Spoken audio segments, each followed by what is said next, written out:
guys, what's up everyone? Welcome back to the channel. This is Shivam Dwivedi and you are watching Protex अड्डा। दोस्तों आज हमारी class number 58 लेकिन PGBP की है क्लास नंबर 10 और आज की क्लास बहुत इंपॉर्टेंट क्लास है बिकॉज आज हम डेप्रिसिएशन निकालना सीखेंगे और वो भी स्पेशल केसेस के अंदर। यानी अगर किसी दो कंपनी का अमलगमेशन हो रहा है, किसी भी दो कंपनी का मर्जर हो रहा है, किसी भी दो कंपनियां आपस में डीमर्ज हो रही हैं, तो ऐसे स्पेशल सर्कमस्टांसेस में हम डेप्रिसिएशन की कैलकुलेशन कैसे करेंगे और साथ हम करेंगे शॉर्ट टर्म कैपिटल गेन और कैपिटल गेन का एक सेक्शन 50 का जो पार्ट है वो भी हम इस सेशन के अंदर करने के लिए। और आज की क्लास होने वाली बहुत ही ज्यादा इंपॉर्टेंट, तो वीडियो को टिल एंड तक देखना। तो चलिए शुरू करते हैं।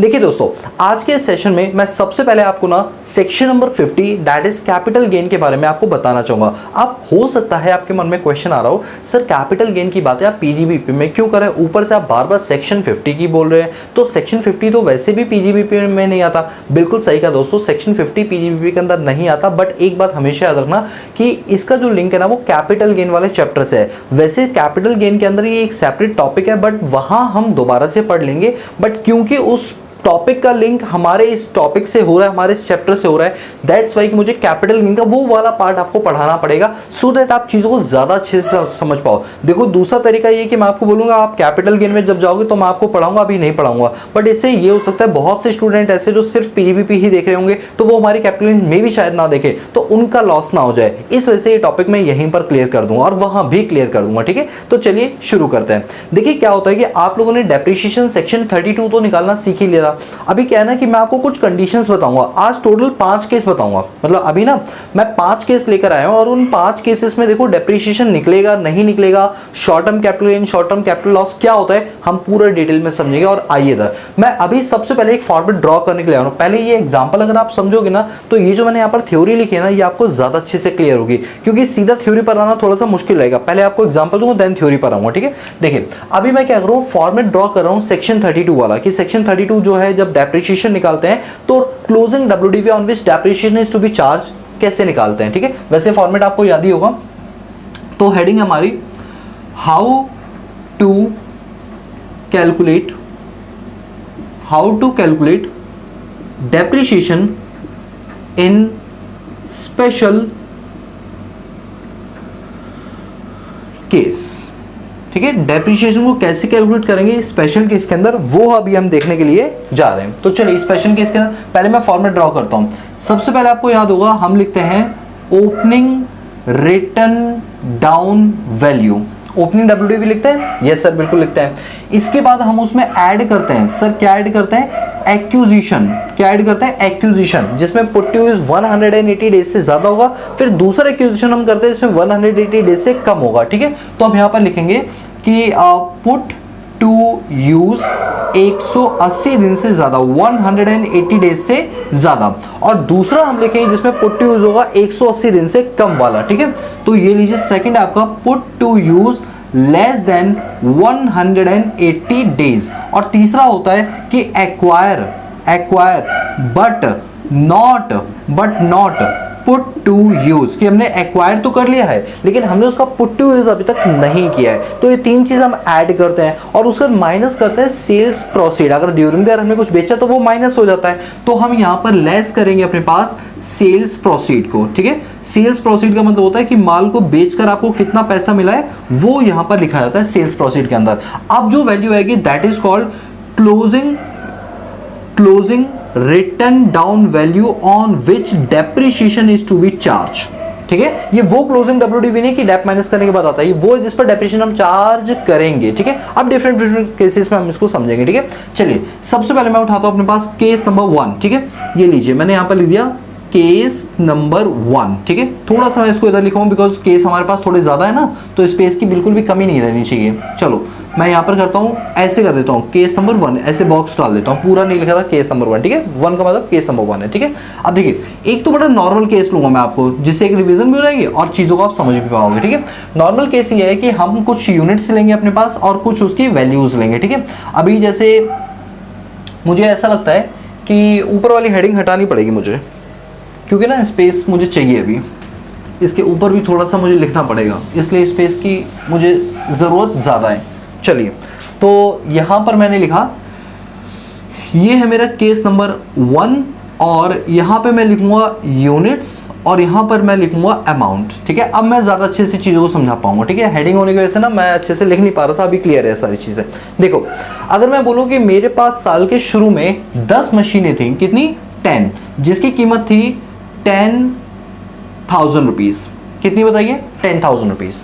10 मशीन की कीमत कितनी है? 10,000 है। ठीक है, और मैंने ड्यूरिंग द ईयर 2 मशीनें मोर देन वाली ली और 3 मशीनें लेस देन वाली ली, जिसकी कीमत है फॉर एग्जांपल 2,000 और ये आ गया 3,000। बाकी ये ऐसा कुछ भी नहीं है। आप मुझे बताइए हमारे पास टोटल मशीन कितनी है? सर 10 पहले ली, 2 बाद में ली, 3 बाद में ली, टोटल होगी 15 मशीन हमारे पास है, जिसमें से हमने 7 मशीन बेच दी, जिसमें से 7 यूनिट हमने बेच दी।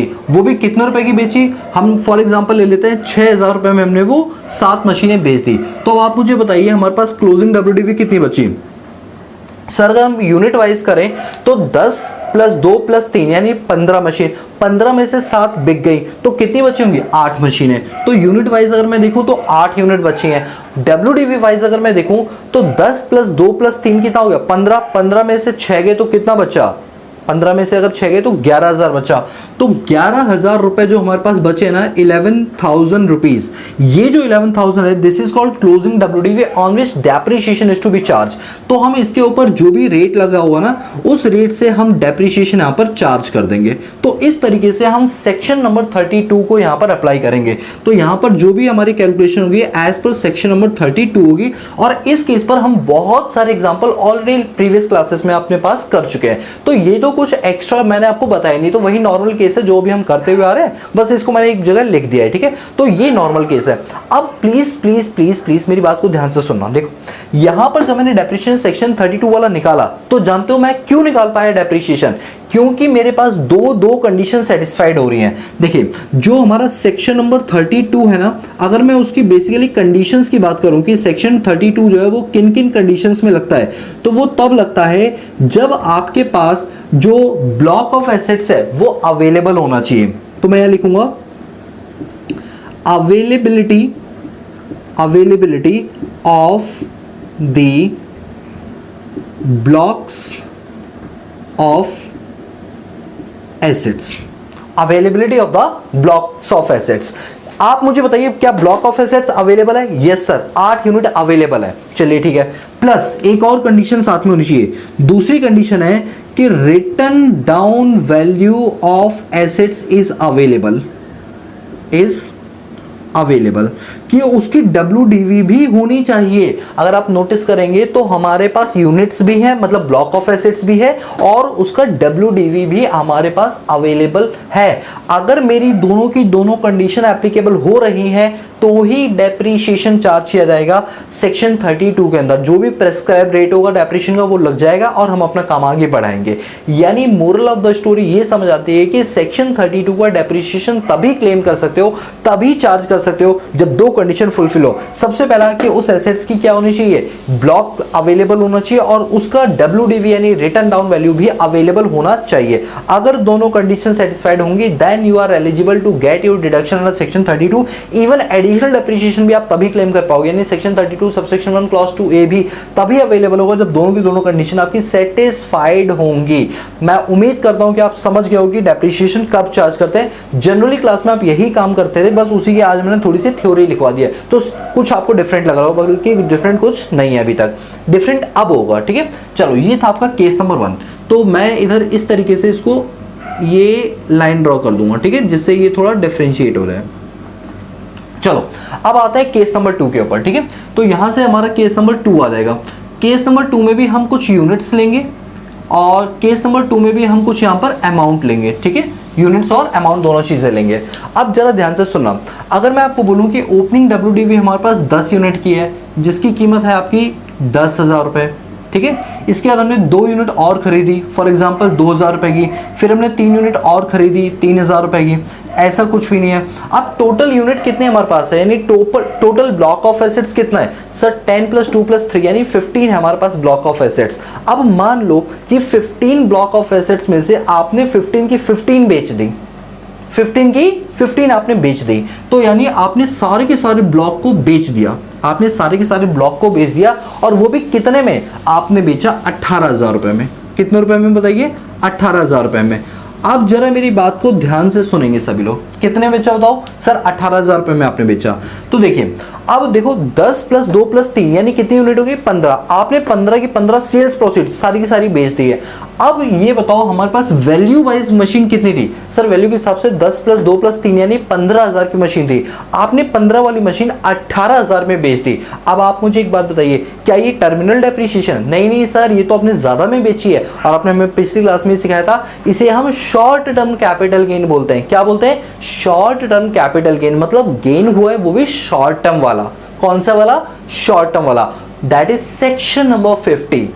That is section number 50। यानी कि अब आप प्लीज नोटिस करेंगे सभी लोग, मेरे पास WDV कितनी बची है?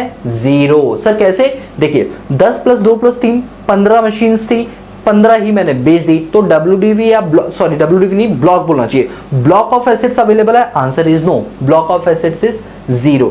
क्या WDV अवेलेबल है? यस। कैसे? ये 10 प्लस 2 प्लस 3 कितना हुआ? 15। 15 की चीज 18 में बेची, तो WDV तो अवेलेबल है, वो भी कितने रुपए? Sir this is 3,000 rupees. This is 3,000 rupees available. But क्या फायदा जब WDV ही नहीं है, तो क्या डेप्रिसिएशन लगेगा? प्लीज प्लीज प्लीज सभी लोग इधर ध्यान दें, सभी लोग प्लीज। क्या डेप्रिसिएशन चार्ज होगा? बहुत से लोग कहेंगे यस 3,000 पे डेप्रिसिएशन चार्ज कर लो। दोस्तों अभी अभी जस्ट मैंने आपको कंडीशन बताई है, अगर ये दो कंडीशन सेटिस्फाइड नहीं है तो डेप्रिसिएशन चार्ज नहीं होगा, कतई नहीं होगा, बिल्कुल भी नहीं होगा। सर क्या थी वो कंडीशन? पहली कंडीशन कि आपके पास ब्लॉक ऑफ एसेट्स होना चाहिए। क्या हमारे पास ब्लॉक ऑफ एसेट्स बचा? No, block of assets is 0। क्या कोई WDV बची है? यस 3,000। मैंने और नहीं लिखा, मैंने एंड लिखा है, बीच में प्लस लगाया है, दोनों का होना जरूरी है, जबकि एक इसमें अवेलेबल नहीं है। इट मींस यहाँ पर सेक्शन 32 वाला डेप आप चार्ज नहीं कर सकते हो इस 3,000 के ऊपर, बल्कि ये तो 3,000 आपका फायदा है, इसीलिए इसको बोला जाता है short term capital gain. Section number 50 के अंदर इसको STCG बोला जाता है, और डेप्रिसिएशन चार्ज नहीं होता है। आप मेरी बात को समझ पा रहे हो मैं क्या कहना चाहता हूं?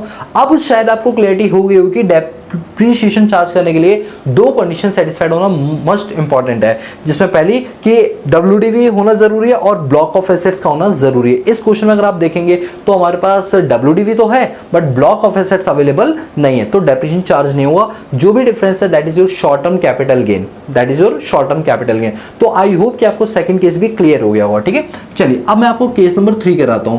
सर हाँ, अब चीज़ें हमारे ना समझ में आ रही है, अरे सब समझ आएगा, इसीलिए तो मैं आराम से कर रहा हूँ, भगा नहीं रहा आपको। ठीक है, चलो केस नंबर 3 पर आते हैं। केस नंबर 3 में भी हम क्या लेंगे? यूनिट्स लेंगे और इधर अमाउंट लेंगे। ठीक है, यूनिट और अमाउंट। हमारे पास ओपनिंग WDV थी 10 मशीन की, जिसकी कीमत थी फॉर एग्जांपल 10,000 रुपीज़। हमने 2 मशीन और खरीदी 2,000 रुपए की, हमने 3 मशीन और खरीदी 3,000 रुपए की, यहाँ पर कुछ भी नहीं है। ठीक है, अब यानी मुझे ये समझ आ रहा है कि हमारे पास यूनिट्स हैं 15। यूनिट्स कितनी है? 15 है, और अमाउंट कितना है? 15,000 है। 15 मशीन 15,000 की WDV के साथ। अभी क्या है कि मैंने 15 की 15 बेच दी। सर पीछे भी तो बेची थी, सुनिए आराम से बता रहा हूँ। WDV 15 की 15 मशीन मैंने पूरी बेच दी। कितने में बेची? 12,000 में। कितने में बेची बताइए? 12,000 रुपए में। अब आप मुझे एक बात बताओ, 10 प्लस 2 प्लस 3 15 मशीनें थी, मैंने 15 की 15 बेच दी, तो WDV कितनी बची? सर सॉरी WDV नहीं, ब्लॉक कितना बचा? सर 0। ब्लॉक तो अवेलेबल ही नहीं है, सारी मशीन गई, ब्लॉक अवेलेबल ही नहीं है। बट आप देखिए 15,000 की मशीन को 12,000 में बेचा, तो जो 3,000 कम बिका that is your terminal depreciation ना, उसी को टर्मिनल डेप्रिसिएशन बोलते थे।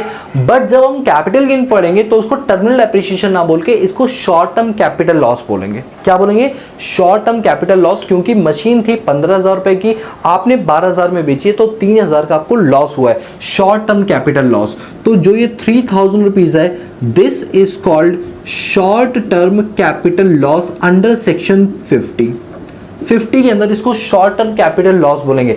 प्लीज सुनिए ध्यान से, मेरा क्वेश्चन आप सभी लोगों से है, क्या इस पर डेप्रिसिएशन चार्ज होगा? प्लीज बताइए, क्या इस चीज के ऊपर डेप्रिसिएशन चार्ज होगा? सर डेप्रिसिएशन के लिए दो कंडीशन का होना जरूरी है। पहला, WDV होना ज़रूरी है और उसका ब्लॉक होना ज़रूरी है। अगर देखें तो WDV है तो वो भी नेगेटिव में है और ब्लॉक तो बचा ही नहीं है, तो क्या दोनों कंडीशन सेटिस्फाइड हो रही है? नहीं, तो इस पर डेप्रिसिएशन चार्ज होगा? कतई नहीं।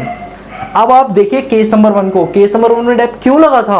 क्योंकि इसकी WDV भी अवेलेबल थी 8 यूनिट की, और 8 यूनिट ब्लॉक भी था और 11,000 की WDV भी अवेलेबल थी, इसीलिए इस पर सेक्शन 32 के हिसाब से डेप लगा था। जबकि इन दोनों में सेक्शन 32 नहीं लग पाया। एक में शॉर्ट टर्म कैपिटल गेन हो रहा है, एक में शॉर्ट टर्म कैपिटल लॉस हो रहा है। Are you getting my point that what I am trying to say you, right? चले आगे? यस सर, प्लीज आगे चलिए। चलो अब केस नंबर 4। दोस्तों आपको समझाने के लिए जितने भी केस बनेंगे सारे केस हम लेंगे अपने पास। चलिए केस नंबर 4, आइए केस नंबर 4। केस नंबर 4 में आपके वही यूनिट्स आ जाएंगे और यहाँ पर आपका अमाउंट आ जाएगा, ठीक है, यूनिट और अमाउंट। ओपनिंग मशीन थी हमारे पास 10, जिसकी कीमत है 10,000 रुपये। इसके बाद हमने 2 मशीन और खरीदी, ये हो गया आपके 2,000 की। 3 मशीन और खरीदी, ये हो गई 3,000 की। बाकी ऐसा कुछ भी नहीं है जिसका पुट टू यूज हमने ना किया हो। और अब की बार जो हम मशीन बेच रहे हैं दैट इज 12 मशीन। अब की बार हम कितनी मशीन बेच रहे हैं? 12 मशीन। हमारे पास कितनी थी? 10 + 2 + 3 यानी 15 मशीनें थी। हमने 12 मशीनें बेच दी, यानी अभी भी 3 मशीन अवेलेबल है। अभी भी 3 मशीन अवेलेबल है, लेकिन कितने में बेची? सर हमने इसको बेचा फॉर एग्जाम्पल 20,000 रुपीज़ में। कितने में बेचा? 20,000 रुपये में। इसका मतलब ये हुआ कि मेरे पास 10 + 2 + 5 15, 15 में से 12 गए तो कितने बचे? सर 15 में से 12 गए तो 3, यानी 3 मशीन का ब्लॉक ऑफ एसेट्स मेरे पास अवेलेबल है। 3 मशीन अभी भी बची हैं बिकने के बाद। अब जरा अमाउंट वाइज देखते हैं, तो 15,000 की मशीन को 20,000 में बेचा तो 8,000 सरप्लस आया। कितना बताइए? 8,000। तो जो ये 8,000 का सरप्लस आया है दोस्तों, क्या ये 8,000 का सरप्लस जो हमारे पास आया है, तो क्या हम इसको, ये जो सरप्लस हमारे पास है, अब एक बात हो, मशीन तो मेरे पास 15 की थी ना, मशीन तो 15,000 की थी और बेच कितने में थी? 20,000 में। तो ये तो आपका अमाउंट एक तरह से नेगेटिव हो गया ना। अगर हम देखें तो 15 में से 20 माइनस करोगे तो 5,000, 1 मिनट 15 है, हाँ ये 8 क्यों लिख दिया मैंने, ठीक है, ये तो 5 आएगा ना। 15,000 की मशीन थी, 20,000 में बेच दी, इसका मतलब 5,000 तो हमको फायदा हुआ है ना, वो भी नेगेटिव में आया अमाउंट, क्योंकि 15 की चीज में से 20 माइनस करो तो नेगेटिव में आएगा ना। WDV बची है, यस, सॉरी ब्लॉक बचा है, यस, ब्लॉक 3 बचे हैं, बट WDV बची नहीं। सर कैसे नहीं बची? बची तो है सर 5,000। अरे बात तो सुनो, तुम्हारी WDV थी कितनी? सर 15 थी। अब 15 की WDV से ज्यादा तूने बेच दी तो WDV तो नेगेटिव में आई ना, नेगेटिव में आई ना, तो क्या डेप्ट चार्ज करोगे? नहीं करोगे। है क्या ये? शॉर्ट टर्म कैपिटल गेन है। क्या ये? Short term capital gain. This is called STCG under section number 50। इस पर भी डेप्ट चार्ज नहीं हो पाएगा। क्यों? क्योंकि ये अमाउंट एक तरह से आपका नेगेटिव आ रहा है, क्योंकि 15,000 की WDV को आपने 20 में बेचा तो WDV तो बची ही नहीं, एक तरह से नेगेटिव में बची है। क्या डेप्ट चार्ज करोगे? नहीं, क्योंकि उसकी WDV अवेलेबल ही नहीं। सर अवेलेबल है 5,000। अरे दोस्तों यार, पॉजिटिव नाम की कोई चीज़ होती नहीं होती कि नेगेटिव में लगा दो डेप्रिशिएशन, कोई बात नहीं सर, बिक गई उसके बाद भी लगाते रहेंगे क्योंकि नेगेटिव में आ रहा है, नेगेटिव में depreciation minus, sir minus minus plus. अरे भाई इधर ही रहो, समझ आई बात? यस सर बिल्कुल समझ आई। अगला केस नंबर 4 समझ आए, 5 को और समझ लो, सारी चीजें क्लियर हो जाए। सर कितने केस है एक बार बता दो, बस लास्ट है, ठीक है, आओ इधर, लास्ट केस है। अब सर वो तो आपने बोल दिया लास्ट वरना हम तो जा ही रहते। आइए अब लास्ट केस पढ़ेंगे, that is case number 5। Unit और ये रहा आपका अमाउंट। यूनिट है हमारे 10, अमाउंट हमारा वही 10,000। इसके बाद 2 यूनिट और खरीदी 2,000 रुपये की, 3 यूनिट और ली 3,000 रुपये की, यहाँ पे कुछ नहीं है। और अब की बार हमने 12 यूनिट बेची है,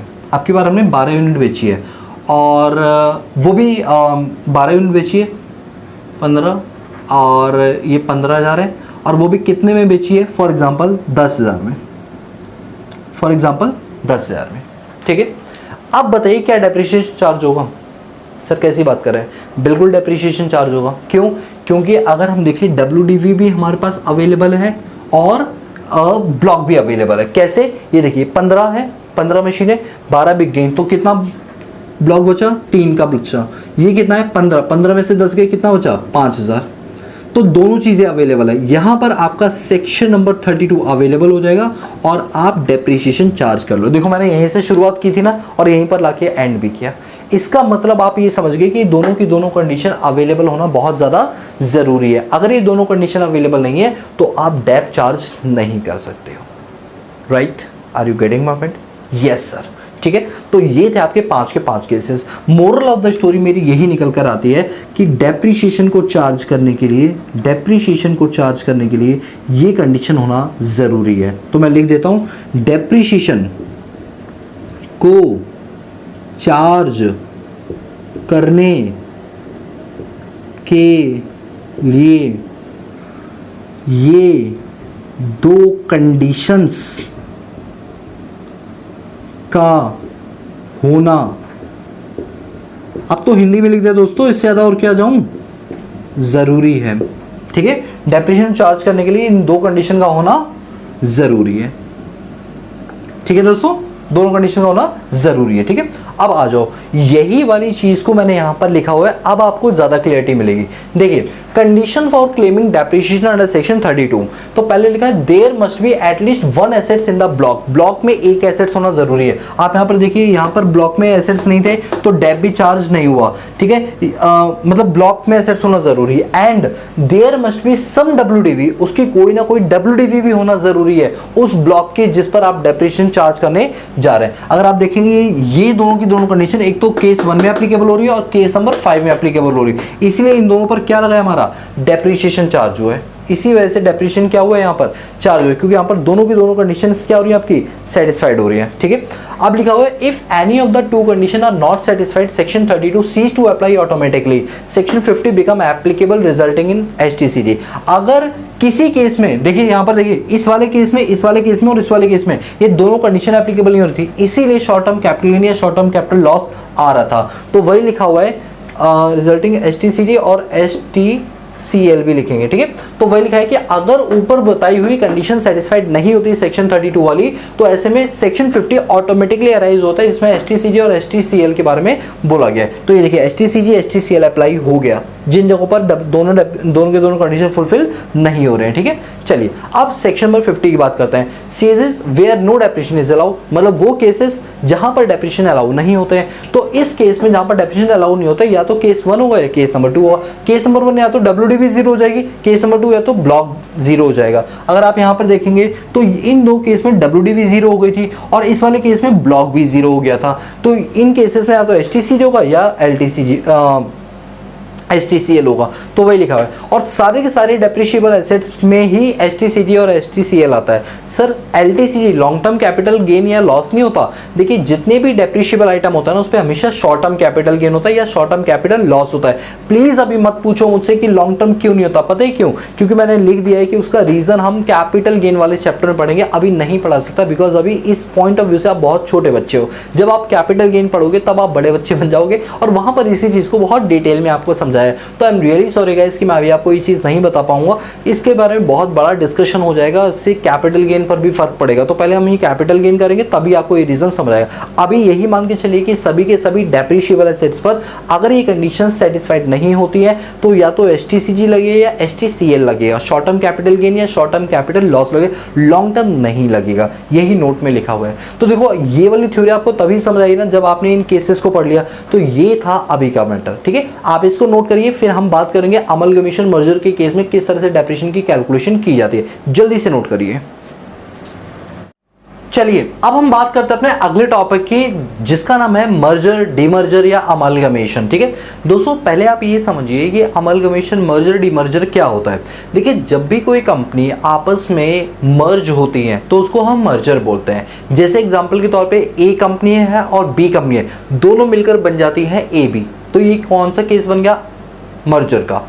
ए कंपनी है, बी कंपनी है, दोनों मिलती हैं बट एक नई कंपनी बनती है, दैट इज कंपनी C, तो ये कहलाती है अमलगमेशन। फिर एक होता है change in constitution of business, कि कोई प्रोप्राइटरशिप था वो पार्टनरशिप फॉर्म बन गया, या प्रोप्राइटर था वो कंपनी बन गई, कोई कंपनी थी पार्टनरशिप फॉर्म बन गई। तो कॉन्स्टिट्यूशन में ही चेंज आ जाना। तो ये मैंने आपको केसेस बता दिया। अभी क्या है कि मैं आपको पढ़ा रहा हूँ डेप्रिसिएशन। देखिए डेप्रिसिएशन इन केसेस में भी निकाला जाता है। कभी कभी क्या होता है कि आप किसी कारण से आप अपनी कंपनी को बंद कर देते हो, या फिर आप मर्ज कर लेते हो, डीमर्ज कर लेते हो, या एक्वायर कर लेते हो, एक्विजिशन कर लेते हो, इंटरनल रिकंस्ट्रक्शन कर लेते हो, प्रिंसिपली बदल देते हो। तो ऐसे केस में क्या होता है ना कि जो डेप्रिसिएशन है वो निकाला तो नॉर्मली जाता है, बट वो प्रपोर्शनेट कर दिया जाता है। मैं जस्ट आपको एक एग्जांपल देता हूँ। जैसे मान लीजिए कि मैं शिवम एक प्रोप्राइटरशिप फर्म को रन कर रहा हूँ, ठीक है। बट क्या होता है कि सडनली मुझे 15 अगस्त को ऐसा फील होता है कि मुझे ना आज़ादी मिल गई। मतलब क्या कि 15 अगस्त को मुझे लगता है कि प्रोप्राइटरशिप को ना मुझे कन्वर्ट कर देना चाहिए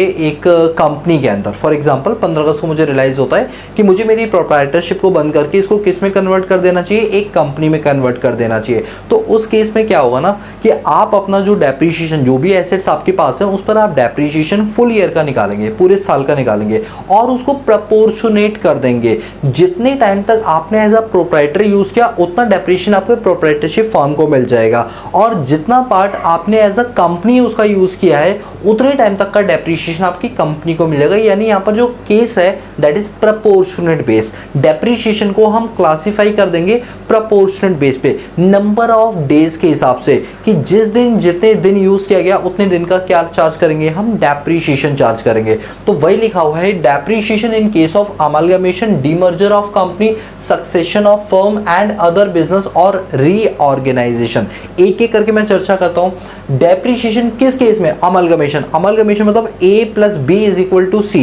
दो कंपनियां मर्ज होकर एक नई कंपनी बनती है, उसे हम अमालगमेशन बोलते हैं। डीमर्जर, डीमर्जर मतलब ए बी कंपनी थी जो अलग अलग हो गई, ए और बी दोनों अलग अलग हो गई। Like Maruti and Suzuki. तो मारुति जो है वो इंडिया की कंपनी थी, सुजुकी जो है वो जापान की कंपनी थी। इन दोनों ने अपने आप को डीमर्ज कर दिया। मारुति अलग है, सुजुकी अलग है, तो वो क्या हो गया? डीमर्जर का केस हो गया। और हीरो होंडा, ये भी डीमर्जर का केस है। दोनों सेम थे, अभी दोनों अलग अलग हो गए हैं। इसके बाद of a company, succession of firm. Succession of firm का मतलब है कि पार्टनरशिप फर्म में जो पार्टनर उनकी डेथ हो गई, अब उसकी जगह पर कोई नया पार्टनर है, that is succession of a firm. And other business reorganisation. Reorganisation का मतलब कि एक सोल प्रोप्राइटरशिप था, आपने उसको कंपनी में कन्वर्ट कर लिया। कंपनी था, आपने उसको सोल प्रोप्राइटरशिप में कन्वर्ट कर लिया, तो ये हो गया रीऑर्गेनाइजेशन ऑफ फर्म। हम इन सभी केसेस के अंदर डेप्रिसिएशन निकालना सीखेंगे, और सबके अंदर एक ही कॉमन केस है। ऐसा नहीं कि डिफरेंट डिफरेंट केसेस है, एक ही कॉमन केस चलेगा अपने पास। वो क्या? There are the cases of change in ownership. जैसा कि हम जानते हैं कि कभी कभी ऐसा हो जाता है कि ऑनरशिप में कोई चेंज आ जाए। In such a cases depreciation shall be calculated on the assumption. उस केस में हमारा डेप्रिसिएशन एजम्पशन बेस पर चलता है, और हम डेप्रिसिएशन में कोई चेंज नहीं लेकर आते, और ये मानते हैं कि जैसे नॉर्मल हम डेप निकालते हैं ठीक वैसे ही हम डेप्रिसिएशन को क्या करेंगे? कंप्यूट करेंगे, उसमें कोई चेंज नहीं लेकर आएंगे। फिर लिखा हुआ है there the amount of depreciation so calculated shall be apportioned between the predecessor and successor in the ratio of number of days for which the assets is used by them. इन दोनों के बीच में जो डेप्रिसिएशन का बंटवारा होगा वो number of days के हिसाब से होगा। अगर आपकी एक प्रोप्राइटरशिप थी, आपने उसको कंपनी में कन्वर्ट किया, तो जिस तारीख को आपने कंपनी में कन्वर्ट किया उससे पहले तक का जो भी डेप्रिसिएशन निकलेगा वो आप सोल प्रोप्राइटरशिप में क्लेम करेंगे, और जिस दिन से वो कन्वर्ट कंपनी में होगी उस दिन के बाद से जो भी डेप निकलेगा वो आप कंपनी में क्लेम करेंगे। यानी डेप्रिसिएशन जो क्लेम किया जाएगा वो प्रपोर्शनेट बेस पर किया जाएगा, नंबर ऑफ डेज के आधार पे, मंथ के आधार पे नहीं, वीक के आधार पे नहीं, आवर्स के आधार पे नहीं, नंबर ऑफ डेज के आधार पे किया जाएगा। इस पॉइंट को मैं दोबारा रिपीट करूंगा, ध्यान से सुनो। There the amount of depreciation, जो भी अमाउंट होगा डेप्रिसिएशन का वो कैलकुलेट किया जाएगा apportionment, apportion between predecessor, predecessor मतलब जो पीछे रह गया, एंड सक्सेसर जो आगे आने वाला कन्वर्ट हो गया, सक्सेसर किस रेशियो में? नंबर ऑफ डेज के रेशियो में। जिसने जितना एसेट्स को यूज किया उसके आधार पे डेप्रिसिएशन का बंटवारा किया जाएगा। Are you getting my point? Yes sir. इसके बाद पहले इतना केस करते हैं। अब इस केस पर ना मैं ये एग्जांपल लेकर आया हूं, आप इस एग्जांपल को ध्यान से पढ़ेंगे सभी लोग, ठीक है मेरे साथ साथ। एग्जाम्पल है कि मिस्टर गोपी एक बिजनेस रन कर रहा है, वो भी प्रोप्राइटरशिप का, और वो अपने उस बिजनेस को कन्वर्ट कर रहा है गोपी प्राइवेट लिमिटेड में, वो भी 1 जुलाई 2023 को। प्लीज सभी लोग ध्यान से सुनेंगे।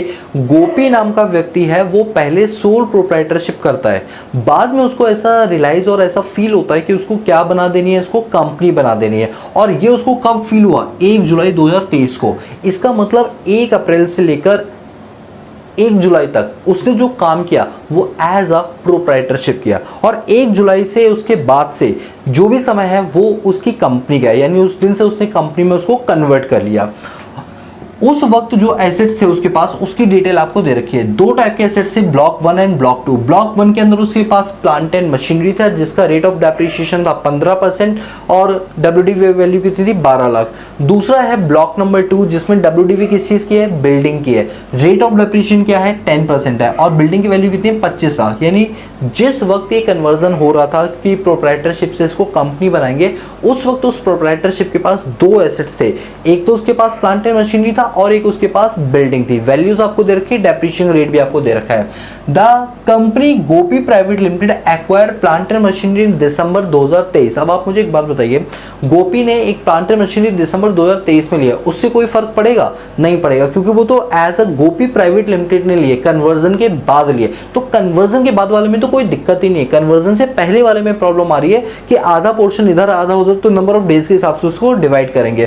फिर लिखा हुआ है, मैं रिपीट कर रहा हूँ इसी पॉइंट को, the company Gopi private limited acquire plant and machinery in December 2023 for ₹10 lakh. It has been doing a business on 1 July 2023। ठीक है, कंप्यूट करना आपको क्वांटम ऑफ डेप्रिसिएशन, मतलब अमाउंट निकालना है डेप्रिसिएशन का, to be claimed by mister Gopi and successor Gopi private limited for the previous year 23-24, और ignore करना है एडिशनल डेप्रिसिएशन वाले कॉन्सेप्ट को। आपको मान के चलना एडिशनल डेप्रिसिएशन वाला भी कॉन्सेप्ट कुछ भी नहीं है। चलो इस बात को एक फ्लो चार्ट से करते हैं, फ्लो चार्ट से हमें ज्यादा समझ में आएगा। ठीक है, तो देखिए यहाँ पे मैं स्टार्ट करूंगा अपने पास सॉल्यूशन, और वो भी एक फ्लो चार्ट के साथ।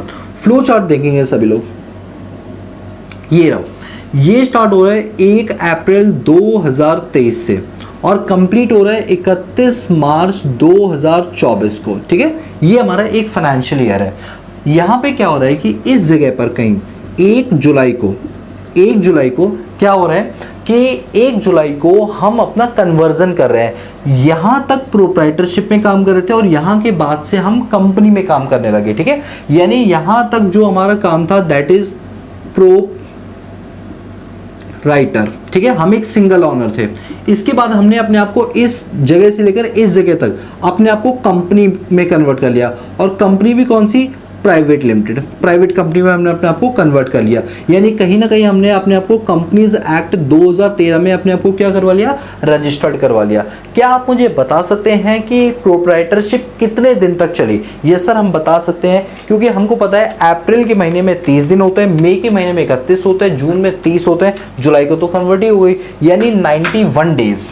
यानी कि यहाँ से लेकर यहाँ तक जो डेज बने हैं दैट इज 91, यानी उस इन दोनों एसेट्स का, ब्लॉक 1 का और ब्लॉक 2 का जो इस्तेमाल हुआ है प्रोप्राइटरशिप में, वो सिर्फ 91 डेज हुआ है। और आप अच्छे से जानते हैं 2024 एक लीप ईयर था, इसलिए इसमें 364 दिन नहीं होते, 365 दिन होता है। कितने, 365 दिन। ठीक है, अब सुनिए, तो अब कितने दिन बच गए? अब आप ऐसे कर लीजिए, या तो 365 से आप 91 को माइनस कर लीजिए या पूरा कर लीजिए आप। तो जुलाई के 31, फिर अगस्त के 31, फिर सितंबर के 30, फिर अक्टूबर के 31, नवंबर के 30, दिसंबर के 31, जनवरी के 31, फरवरी के 29 और मार्च के 31। तो ये आगे 275 दिन। आप देख सकते हैं 275 दिन अपने पास आ गया, और 275 में 91 ऐड करते हैं तो ये देखिए 275 में अगर आप 91 ऐड करते हैं तो वही 366।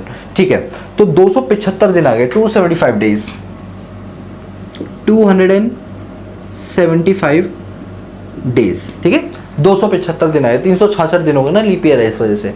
चलिए अब हम क्या करेंगे, पहले हम नॉर्मल डेप्रिसिएशन निकालेंगे। ठीक है, नॉर्मली अगर हम डेप्रिसिएशन निकालते हैं इन दो ब्लॉक्स के ऊपर, ठीक है, तो आइए यहाँ पर हम करेंगे ब्लॉक नंबर 1। ब्लॉक नंबर 1 में हमारे पास है प्लांट एंड मशीनरी, और हम अच्छे से जानते हैं कि प्लांट एंड मशीनरी पर अदर्स वाले ऑप्शन में 15% से डेप लगता है। ठीक है, कितने से लगता है, 15 से, तो ये आपका रहेगा 1,80,000, 1,80,000।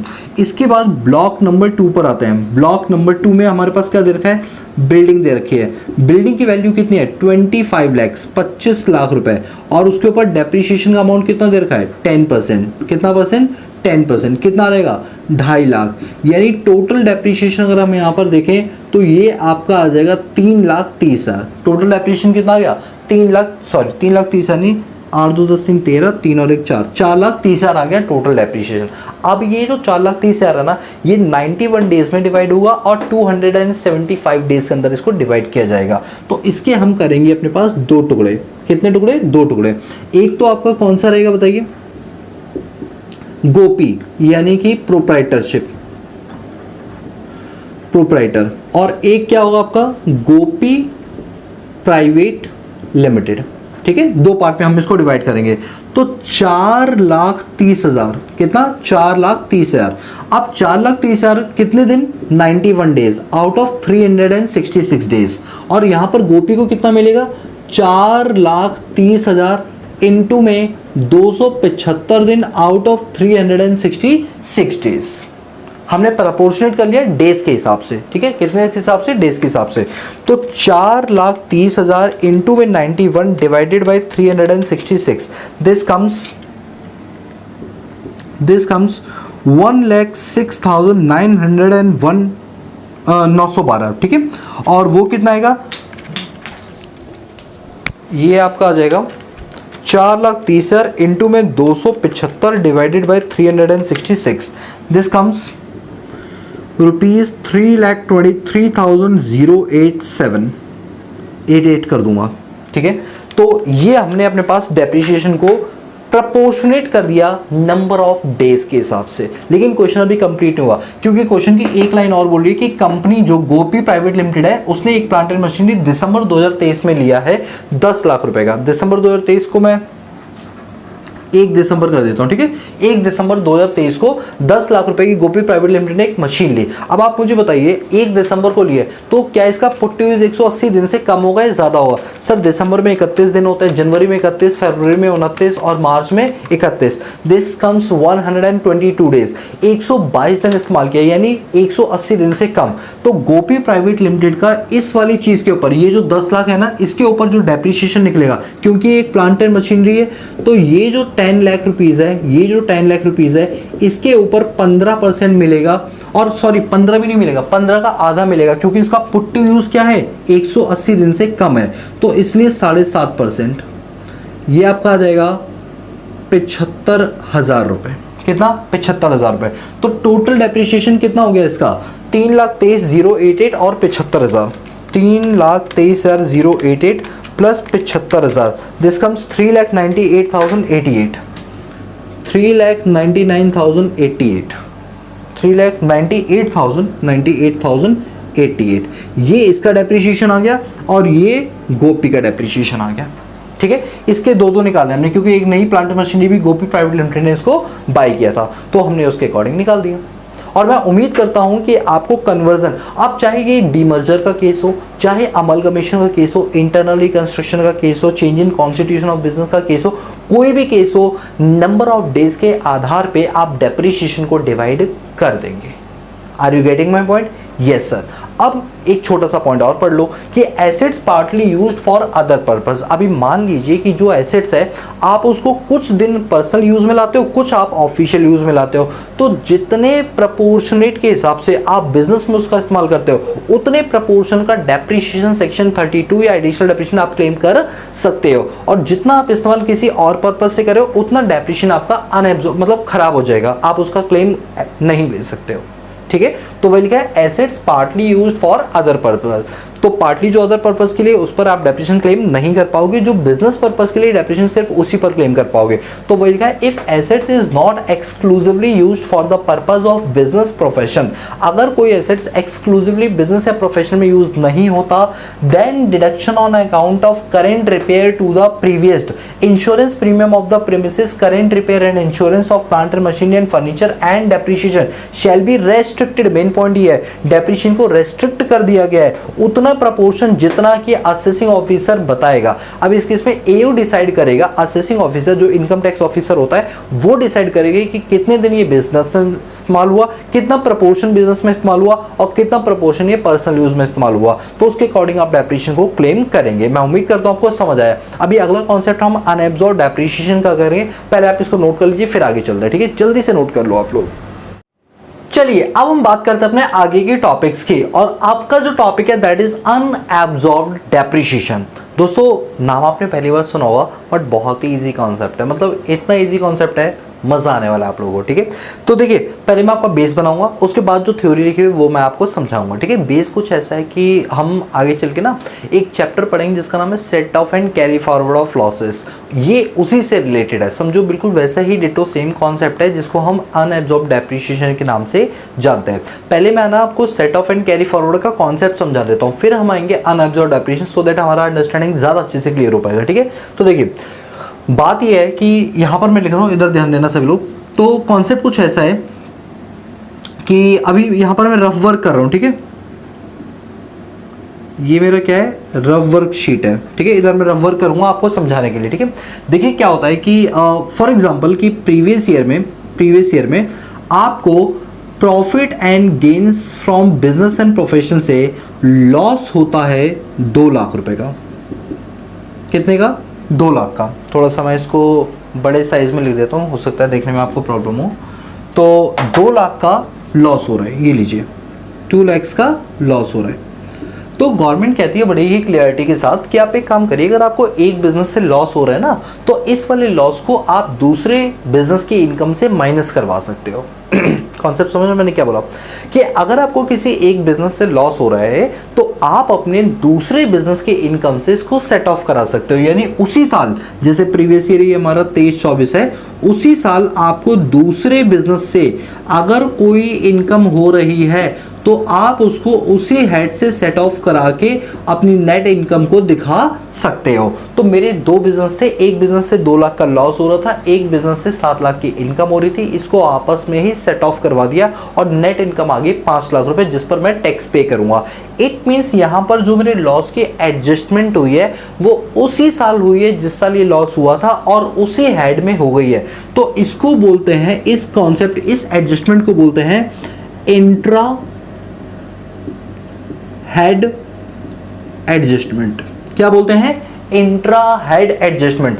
अगर सेम हेड के अंदर अगर आपकी एडजस्टमेंट हो जाए same year, that means intra head adjustment. बोलो क्लियर हुआ? यस सर, बिल्कुल क्लियर हो गया। ठीक है, अब मेरी बात को सुनिए। अब मैं एक एग्जांपल थोड़ा सा चेंज करूंगा। अब मैं मेरे एग्जांपल में इस लॉस को करने वाला हूं 2 लाख से बढ़ाकर, अब मैं कर दूंगा 9 लाख। कितना? 9 लाख। कि मुझे मेरे पहले बिजनेस से 9 लाख रुपए का लॉस हुआ और दूसरे बिजनेस से 7 लाख रुपए की इनकम हुई। इट मीन्स मेरा लॉस ज़्यादा है और इनकम कम है। तो अगेन 2 लाख रुपए का लॉस मैं माइनस नहीं कर पाया, क्योंकि 9 लाख से 7 लाख की इनकम माइनस होगी, 2 लाख का लॉस अभी भी रह गया है। इसे बोलते हैं अनएब्जॉर्ब्ड लॉस। क्या बोलते हैं इसको? Unabsorbed loss. मतलब इसी चीज़ को हम अपने पास नाम देंगे अनएब्जॉर्ब्ड लॉस। ये क्या आपका अनएब्जॉर्ब्ड लॉस है। ठीक है, अभी क्या है कि सरकार ने बोला कि अगर प्रीवियस ईयर 23-24 में अगर आपकी कोई और बिजनेस नहीं है फिर भी आपका लॉस रहता है, तो आप एक काम करिए, इसको आप नेक्स्ट ईयर में कहीं भी ले जाइए।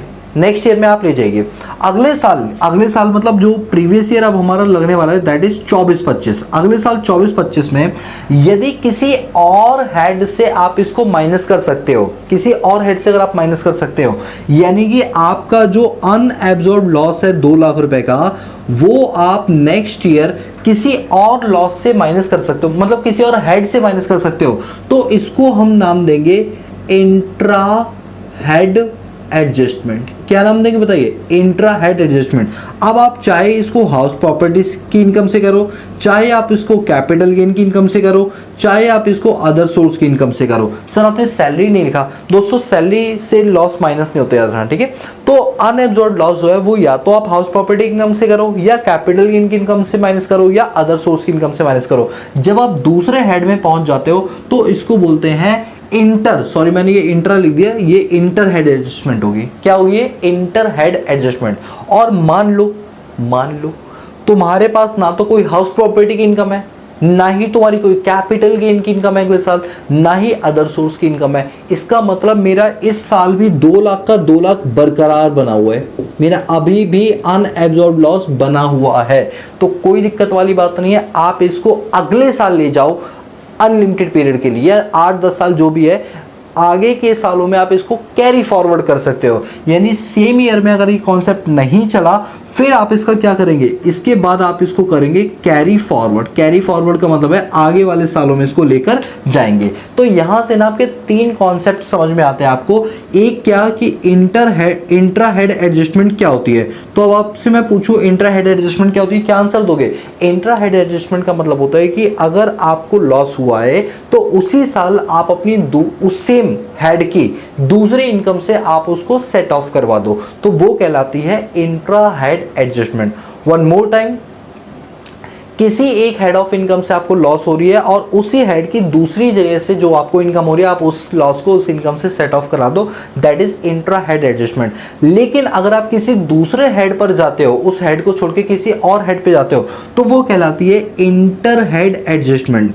Inter head adjustment previous year हम सेम ही रखेंगे, फॉर एग्जांपल 23-24, क्योंकि सेम ईयर के अंदर होती है। और अगर आप उस दूसरे हेड वाली इनकम से सेट ऑफ नहीं करा पाए तो आप उसे नेक्स्ट प्रीवियस ईयर यानी 24-25 में आप उसको क्या कर सकते हो, कैरी फॉरवर्ड कर सकते हो, आगे उसको फॉरवर्ड कर सकते हो। पहला वे आउट है कि आप सेम हेड ऑफ इनकम से माइनस कराओ, नहीं तो दूसरी हेड ऑफ इनकम से माइनस कराओ, नहीं करा पा रहे तो कैरी फॉरवर्ड करो। तो क्या करो, कैरी फॉरवर्ड। तो तीन कॉन्सेप्ट मेरे हिसाब से आपको क्लियर हो गए, इंटर, इंट्रा और कैरी फॉरवर्ड। यही तीन चीजें मुझे बतानी थी क्योंकि इन्हीं से आपका बेस डेवलप होने वाला है। इन्हीं चीजों से आपका क्या डेवलप होगा, बेस। बताओ ये तीन चीजें समझ आएगी, इंट्रा, इंटर और कैरी फॉरवर्ड। सर इसका क्रोनोलॉजिकल ऑर्डर है या हम आगे पीछे कर सकते हैं? दोस्तों भैया क्रोनोलॉजिकल ऑर्डर है, पहले आप इंट्रा करेंगे, देन आप इंटर करेंगे, देन आप कैरी फॉरवर्ड करेंगे। आ रही बात समझे? यही क्रोनोलॉजिकल ऑर्डर आपको चलानी है।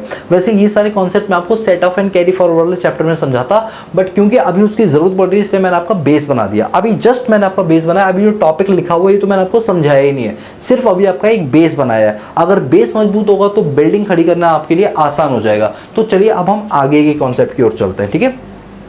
सुनिए, अब जरा इस कॉन्सेप्ट को पढ़ो, ये कॉन्सेप्ट अब आपको थोड़ा थोड़ा समझ में आ जाएगा, ठीक है? हेडिंग क्या हमारी, अनएब्जॉर्ब्ड डेप्रिसिएशन। सर मीनिंग क्या होता है अनएब्जॉर्ब्ड डेप्रिसिएशन का? देखिए अनएब्जॉर्ब्ड डेप्रिसिएशन का मीनिंग ये होता है कि अगर किसी साल आपका डेप्रिसिएशन ज़्यादा आ गया और आपका प्रॉफिट उतना नहीं है जितना डेप्रिसिएशन का अमाउंट है। इट मीन्स अगर मैं आपको सिंपल भाषा में समझाऊं तो मैं बोलूँगा अनएब्जॉर्ब्ड डेप्रिसिएशन मीन्स कि आपका जो प्रॉफिट है वो कम है और डेप्रिसिएशन का अमाउंट आपका ज़्यादा है। ये कंडीशन कहलाती है अनएब्जॉर्ब्ड डेप्रिसिएशन। जैसे फॉर एग्जांपल कि मेरी कंपनी का जो प्रॉफिट आ रहा है प्रीवियस ईयर में वो 5 लाख आ रहा है, बट डेप्रिसिएशन जो आ रहा है मेरा वो 7 लाख आ रहा है। मेरे प्रॉफिट से ज़्यादा तो डेप्रिसिएशन है, तो 2 लाख रुपए जो बचे हैं, this 2 lakhs is called unabsorbed depreciation. इसी 2 लाख को हम बोलेंगे अनएब्जॉर्ब्ड डेप्रिसिएशन, यानी वो डेप्रिसिएशन जिसको प्रॉफिट ने एब्जॉर्ब नहीं कराया बल्कि उससे ज्यादा निकल आया। बोलो समझ आया अनएब्जॉर्ब्ड डेप्रिसिएशन क्या होता है? अगर कोई भी पूछे, इवन एमसीक्यू में भी क्वेश्चन आए तो आप कर लोगे। अनएब्जॉर्ब्ड डेप्रिसिएशन मींस कि प्रॉफिट से ज्यादा आपका डेप्रिसिएशन आ जाना, that is called be unabsorbed depreciation, ठीक है? तो मैंने आपको मीनिंग समझा दिया। चलो फर्स्ट पॉइंट पर आते हैं। तो लिखा है where depreciation is not fully deductible. देखिए वही चीज है जो मैंने आपको समझाई, जब आप अपने डेप्रिसिएशन को पूरा का पूरा डिडक्ट नहीं कर पाते हैं अपने प्रॉफिट से, deductible under the heads of PGBP, मतलब प्रॉफिट ही तो हुआ ना पीजीपी की income, because of absence of inadequacy of profit, क्योंकि आपका प्रॉफिट पर्याप्त मात्रा में नहीं है जितना डेप्रिसिएशन होना चाहिए। इसके बाद लिखा है it will be deducted from other head of income. इस वजह से जो ये 2 लाख रुपए, पहले बात इन 2 लाख को अनएब्जॉर्ब्ड डेप्रिसिएशन बोलते हैं, इसीलिए इस 2 लाख को आप किसी और हेड ऑफ इनकम से माइनस करवा सकते हैं in the same assessment year.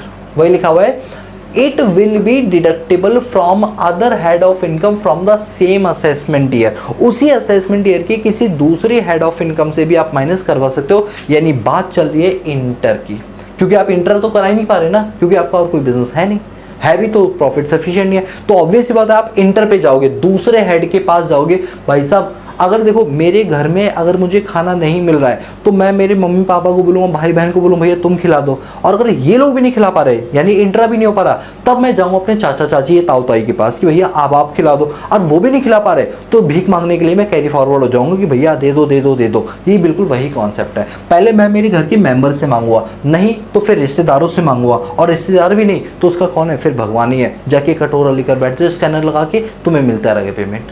आप मेरी बात समझ पा रहे हो? तो ये बिल्कुल वैसा ही कॉन्सेप्ट है। मैं फिर से पढ़ा रहा हूँ, टॉपिक इंपॉर्टेंट है, बच्चे छोड़ के जाते हैं, आई डोंट नो क्यों।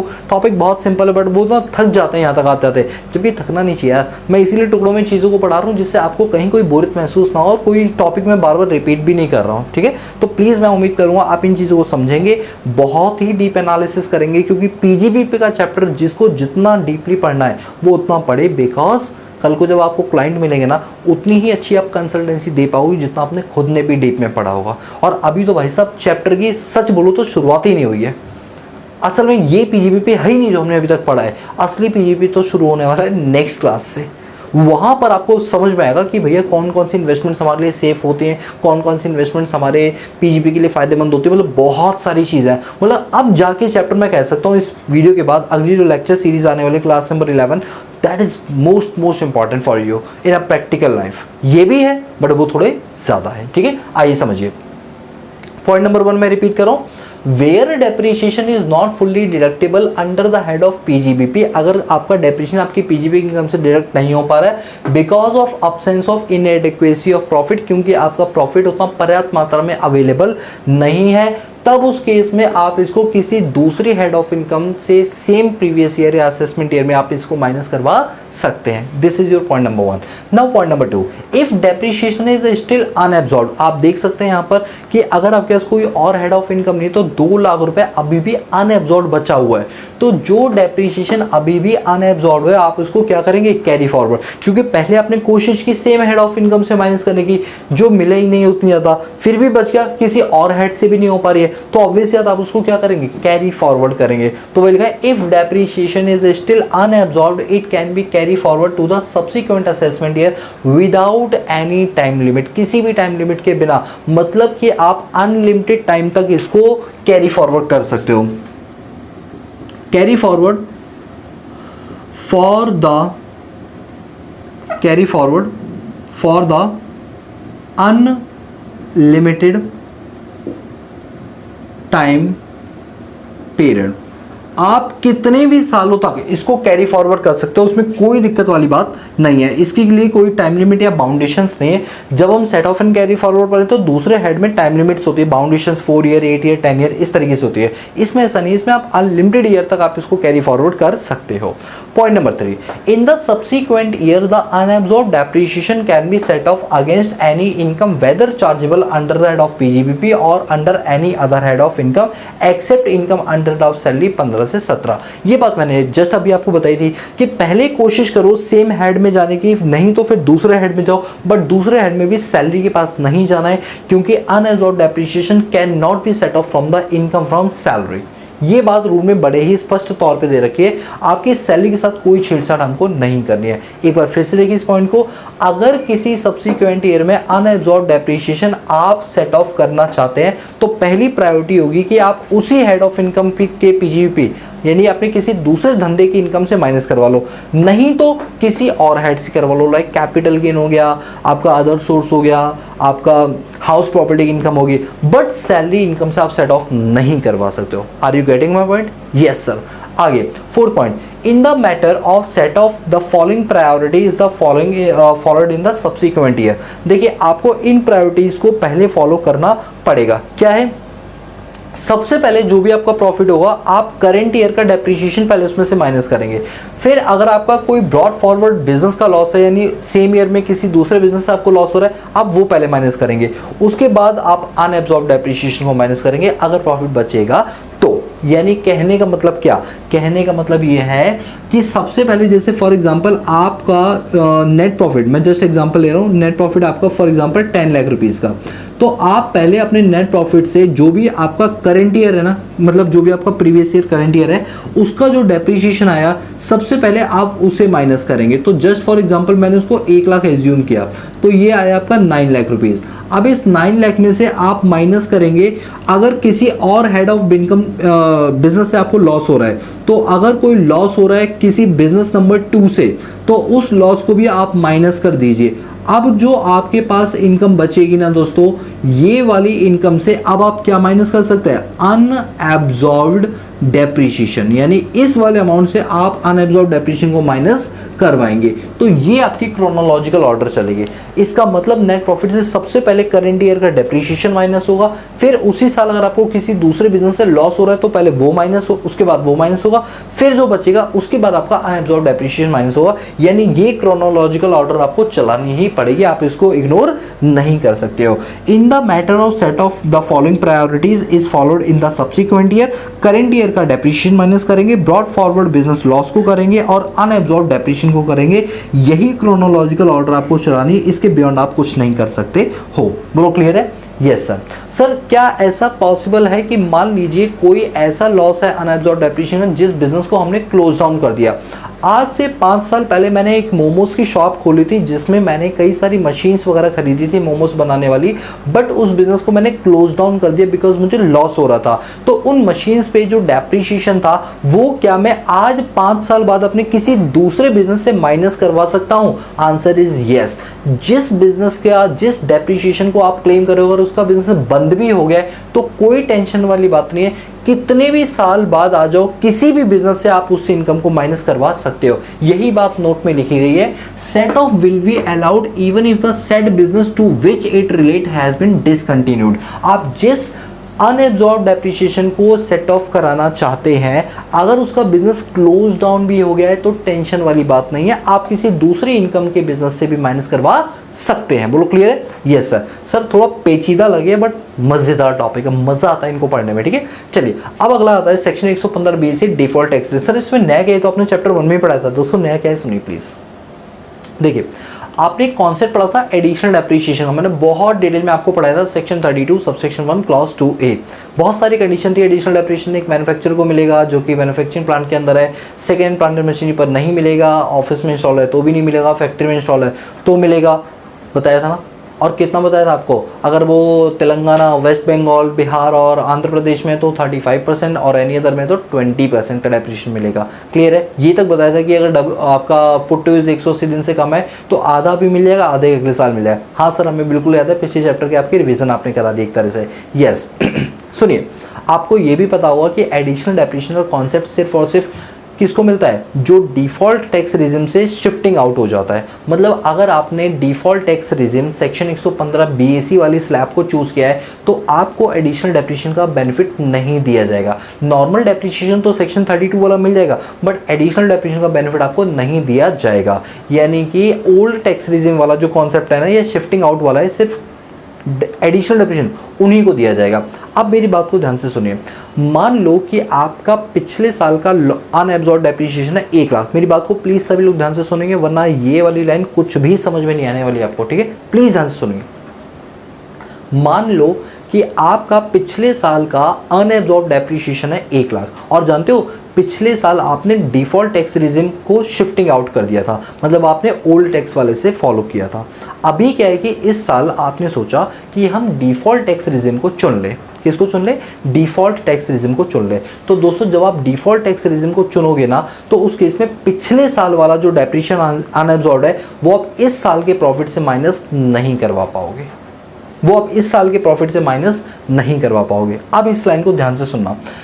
If assessee is paying tax under default tax regime under section 115 BAC, अगर कोई assessee सेक्शन 115 BAC के अकॉर्डिंग टैक्स पे कर रहा है और उसके पास कोई अनएब्जॉर्ब्ड डेप्रिसिएशन है to additional depreciation under section 32 subsection 1 clause 2A which has not been given in full effect to the prior 24-25 which is not allowed to be set off, हम allow नहीं करेंगे क्योंकि आपका अनएब्जॉर्ब्ड डेप्रिसिएशन जो है ना वो एडिशनल से माइनस तो हो जाएगा बट उसी केस में माइनस होगा जब आपने डिफॉल्ट टैक्स रेजिम ऑप्ट ना कर रखी हो, शिफ्टिंग आउट कर रखी हो।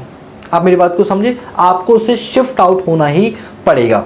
आगे लिखा हुआ है कॉरस्पॉन्डिंग, वैसे वो सही सेम चीज़ वही दे रखी है, यानी आप मेरी बात को समझे, मैं दोबारा से समझाऊँ, सुनिए दोबारा से समझ लो।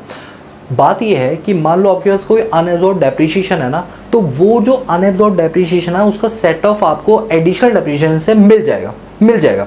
बट तभी मिलेगा जब आपने एडिशनल डेप्रिसिएशन जब चूज किया है तो वो आपका डिफॉल्ट टैक्स रेजिम ना हो, ओल्ड टैक्स रेजिम से आपने फॉलो किया हुआ, तभी आपको वो माइनस करने का मौका मिलेगा। बोलो क्लियर है? यस सर बिल्कुल क्लियर है।